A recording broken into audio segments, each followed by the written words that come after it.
I'm Jeffrey Apodaca. And I'm Miranda Gagey. Welcome to Highland News Now.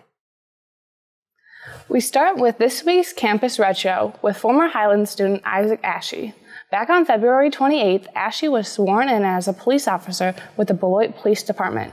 Ashe graduated from Highland back in May of 2017 with an Associate of Science degree, then furthered his studies in law enforcement at Western Illinois University.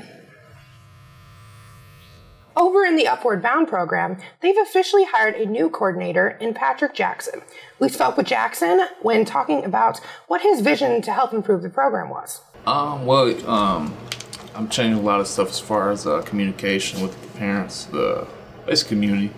Trying to establish that connection where just proving that who I am and what I'm trying to do is genuine. I'm trying to establish that and make Upward Bound that place where students feel comfortable being. Not as much as a job, but it's more of a your big brother in a lot of ways. Because I want to put you in a better position to succeed. Jackson was a graduate from Highland in 2012, so we hope to see how his experience can translate into developing this program into a more positive direction. The Women in Science Club have already started hosting their trivia contests throughout the month of March. And each week of March, they will send out an email with 4 questions for students to answer. The first email was sent on March 8th, but there will be some upcoming dates, including March 22nd and March 29th. Last Monday, on March 11th and Tuesday, March 12th, Highland held a mobile scholarship lab in the Building M lobby and the cafeteria. The lab was designed to help students apply for many scholarships and move on to further colleges. You can also check out scholarships at highland.edu/admissions/financial aids/scholarships. On February 22nd, freshman honors student Sedona Smith completed her research on motivation and GPA and presented her findings at the Midwest Institute for Students and Teachers of Psychology. Congrats to Sedona on her hard work and her extensive research that she did. Now let's take it over to Will Beasing to see what's going on in the world of sports. Thanks, Jeffrey. We start with news about the Highland women's basketball team. The Lady Cougars competed against Miles Community College from Montana in the district playoff to see who would advance to the NJCAA National Tournament. They played hard, but unfortunately, their season ended with a score of 86-59. They had a great season. We are proud of our Lady Cougars. Both the men's and women's bowling team traveled to Addison, Illinois this weekend to compete in the USBC Intercollegiate Team Championship. The men's team placed 16th out of 20th, and the women's team placed 14th out of 19th. Each team ended with totals of over 11,000 pins. Congratulations to both teams on their hard work. 2 weekends ago, the Highland baseball team played Southeastern Illinois Community College in Harrisburg. This past weekend, they played Southwest Mississippi Community College in Summit, Mississippi, with scores of 0-6 and 4-14. They then played Copiah Lincoln Community College with scores of 1-11 and 7-12. This puts them in an overall record of 1-6, but it's still early in the season. Tomorrow they'll travel to Uline, Illinois to play Shawnee Community College and Lakeland College the next day in Mattoon. We will wish them luck in their upcoming games.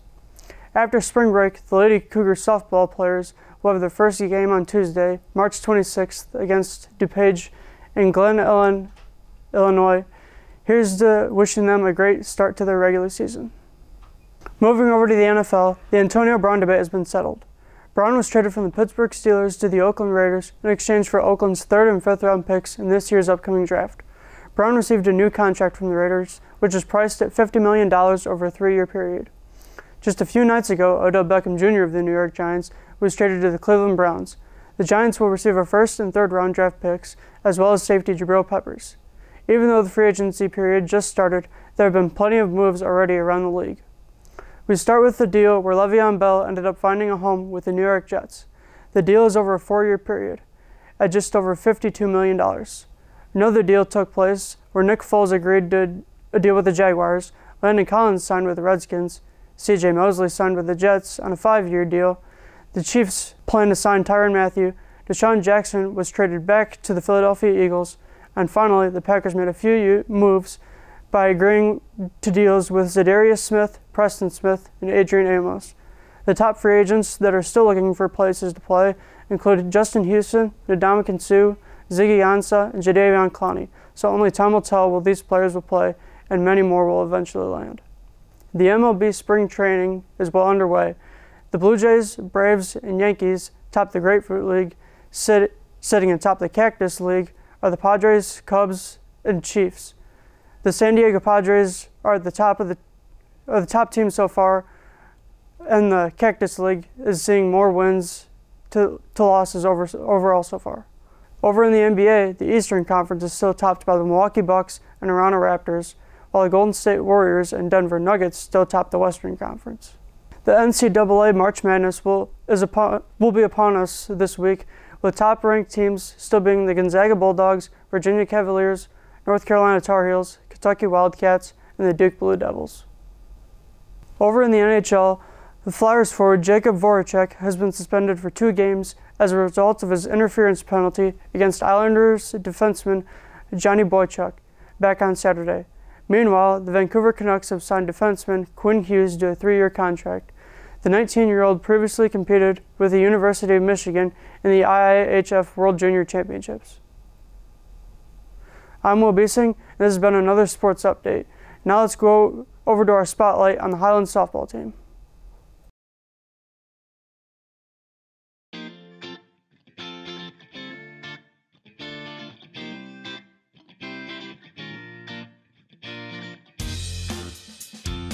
My favorite memory is when we were playing Wabanzi and the bases were loaded and a girl was up to bat and I said, well, I hope she really hits a grand slam to end the game, and she actually hit a grand slam ball in the game, so yeah.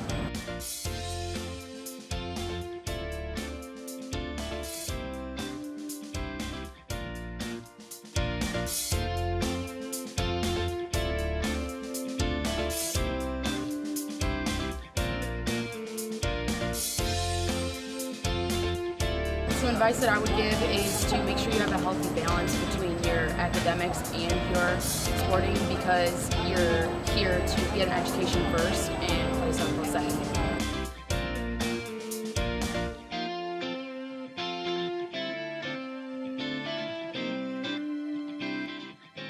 Well, I started when I was 8,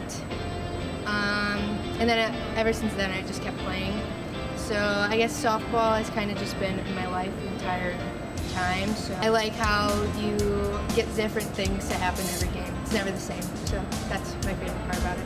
Team goal, we were in the Region 4 tournament last year, but we were cut a little short on our run. And team goal this year, I would wish that we could win the Region 4 tournament. That'd be really nice. And for a team that's worked really hard, I think we can achieve that.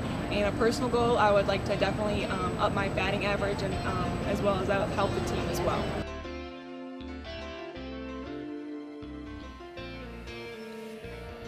Now let's cover some stories from our community. Last Thursday in Rockford-McHenry County, Deputy Jacob Kettler was shot by 39-year-old Floyd Brown when him and federal team were trying to arrest Brown, having a warrant for his alleged violation of payroll. The federal team went to a hotel Brown was staying at, and when they announced themselves outside the door, Brown jumped out the 3rd-story window and shot Kettler in the parking lot, then ran to his car. Brown had previously been in prison for 13 years for burglary and other instances for unlawful restraint and illegal possession of a firearm. On Monday, a court hearing was held where Kettler's wife released to the public a letter she wrote in tribute of her husband. The family, 2 kids, and Becky have gone through challenges with having a father and husband as a police officer at risk, and now have lost their loving and caring dad. At the hearing, Brown stated that he is on medication such as the narcotic Norco, and that he understood the proceedings, but he did not plea. He was charged in both state and federal court, with federal charges possibly holding a potential penalty of life in prison or the death sentence.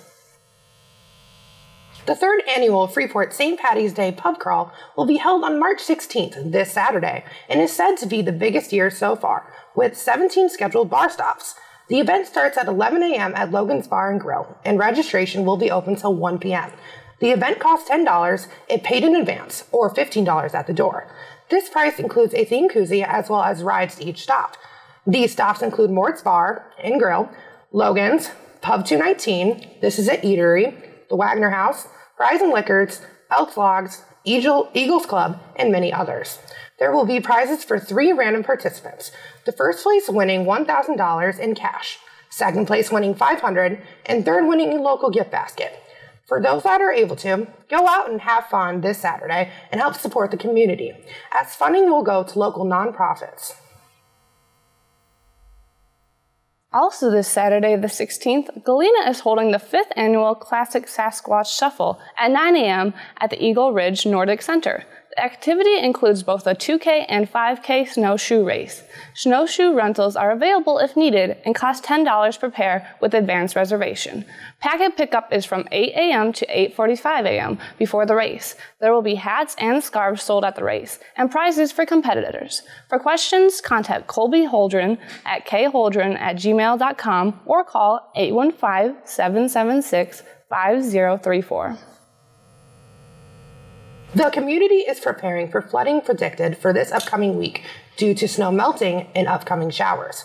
Certain areas have already experienced flooding, such as Freeport's Crate Park.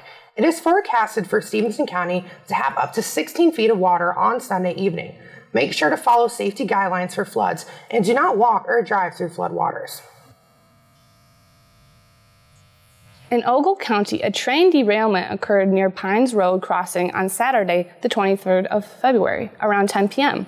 No one was injured, but 17 empty rail cars being stored on the tracks between Origin Trail and Gale Trail Road started rolling towards Pine Road, where they hit the derailing device and fell into the north ditch, one car damaging a ComEd power pole. The incident causing Pine Road to be closed. The cause of the cars rolling has yet to be discovered. This past Monday, the 11th, there was an attempted bank robbery at Northwest Bank in Rockford just before 9 a.m. 2 masked men tried to enter, one armed with a handgun, entered the first set of doors, but turned around after finding the second doors locked. They left in a stolen dark gray Toyota SUV. No one was injured, and FBI Violent Crime Task Force agents are investigating the incident. If you have any information, please contact Rockford Police at 815-966-2900. That's all for community news. Now let's go to Melanie Brown with this week's weather forecast. Thanks, guys. This past week has been a gift of sunshine. Spring looks like it's finally on its way. Between the rain, sunshine, and reasonable temperatures, it's time to take off those winter jackets and air out spring outfits like hoodies and eventually shorts and shirts. However, make sure you pick up all your electronics off the floor because flood warnings have been posted, and the last thing you need is to not be connected. If you encounter a flooded roadway, turn around and don't drown. This upcoming Saturday and Sunday look to be in the low 40s with a high expectancy of sunshine to block out all those nasty rain clouds. Heading into the start of next week on Monday, it looks to be partly sunny with a high of 42 and a low not much lower at 27. On Tuesday, we'll get more of a cloud cover but with a high of 46 and a low of 30. Then on Wednesday, the clouds should move out and it looks mostly sunny with temperatures getting into the high 40s and a low of 31. On Thursday, grab those sunglasses because we're back to plenty of sunshine with a high of 53 and a low of 34. And finally, rounding off the week on Friday, there is also sunshine, but temperatures are slightly colder with a high of 42 and a low of 32. I'm Melanie Brown, and thanks for tuning in for another Highland News Now weather update. Back to you guys. Thanks, Melanie. Now, as we move to our campus upcoming news, we start with the news at the Creative Tech Camps for Kids. This camp during the summer is designed to mirror real-life experiences and show kids the collaborative nature of the design process. At the end of each program of every week, from concept to creation, students will be able to demonstrate their masterpieces to the world. Some of the courses include Minecraft designers, making your first video game, and making your first multiplayer app. Each 5-day camp is $150, and all of the classes will be held in room T159 of the Clock Technology Center. For more information about these camps for kids, you can call 815-599-3403, or you can email them at lifelonglearning@highland.edu. Also on campus, Highland will be hosting their annual job fair in Building H, room 210. It will be held from 5 to 7:30 p.m. on March 27th and 9 a.m. to 12 p.m. on March 28th. This job fair is designed to explore different types of careers and give people different options for a possible career. You will be able to meet with over 40 employers and resource agencies that are interested in assisting you with your employment needs. Some of the business include DD Homes, Honeywell, Freeport Park District, Columbia College, and many more. On Mondays and Wednesdays at 7 p.m., Highland will be hosting an intramural basketball league. The league will take place on March 27th and end on April 24th. Registration forms are attached on the email that was sent out, and you can also stop by the athletic office to pick up a form as well. Sign-up forms are due on March 27th. You must be a Highland student to enter the league. On Thursday, March 28th, in room M120, the Highland speech team will be hosting a speech team performance of their speeches, stories, poems, and monologues that have qualified for nationals. They have decided to perform some of their speeches to you because they cannot take us all to Vegas for their national competition. They have decided to bring Vegas to you. The students on the team have been working hard all year and are very excited to show you what they are capable of. They will be accepting donations as they finish their fundraising campaign, and anyone who donates earns a ticket voucher, which will be drawn to earn some Vegas-themed prizes. The event will be held from 4 p.m. to 5 p.m., so be sure to come out and support your fellow speech team members. All right, now let's go over to our Health Minute of the Week. Cold weather is a fact of life in the Midwest. If you have found yourself outside during our cold weather, you could be at risk for developing hypothermia. Hypothermia occurs when your body loses heat faster than it can produce it, causing your core temperature to drop below 95 degrees. Shivering, bright red, cold skin, slowed breathing, slurred speech, and drowsiness can all be indications of hypothermia. Treatment of hypothermia includes removing yourself from the cold, drinking a warm beverage, covering up with blankets, and applying warm, dry compresses. Prevention is simple. Dress warm, wear layers, and always stay dry. Preparing for an emergency is always a good idea. Think about having blankets, matches, and candles in your car while traveling. Your safety is our priority. I am Steve Curran. I prefer to be called Mr. Steve by my students, or Steve is just fine. At Highland, I am teaching in the fall physical geology, physical geography, natural disasters and hazards, and then in the spring I teach meteorology, physical geography, and regions of the world, and natural disasters again. This is my second semester. I just got here last August, but I've been teaching for 10 or 11 years. I've taught pretty much in Wisconsin, UW Whitewater, UW Baraboo, and UW Barron County, which is in Rice Lake. So I got really interested in geography, really interested in climatology. I'm a geographer because math was too hard to do meteorology. Here's why you should take my classes. I will let you touch an actual dinosaur bone right here. It's a Triceratops rib, and if you're good little boys and good little girls, at the end of the year, I let you touch it, all right? And if you just like rocks, there just happens to be some pretty rocks sitting out. You get to look at rocks all semester. Most of the rocks you get to see are gray or black. They're cold and boring, but some of them are kind of pretty. And again, there's a dinosaur bone at the end.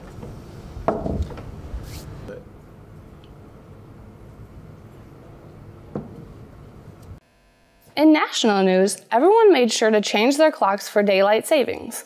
That means the sun will stay up longer and spring will finally come after a long winter.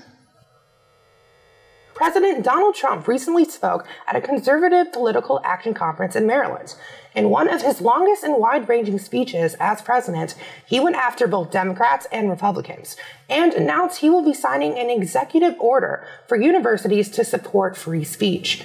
Trump says he will sign this order very soon, but the White House has not made any further statements.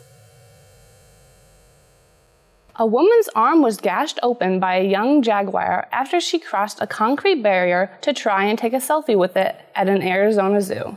The woman apologizes and realizes her mistake. She was sent home after receiving stitches. The zoo officials made a statement that the jaguar will not be euthanized. The European Union has decided to suspend all flight operations with Ethiopian Airlines Flight 302 plummeted to the ground and crashed, killing over 150 people.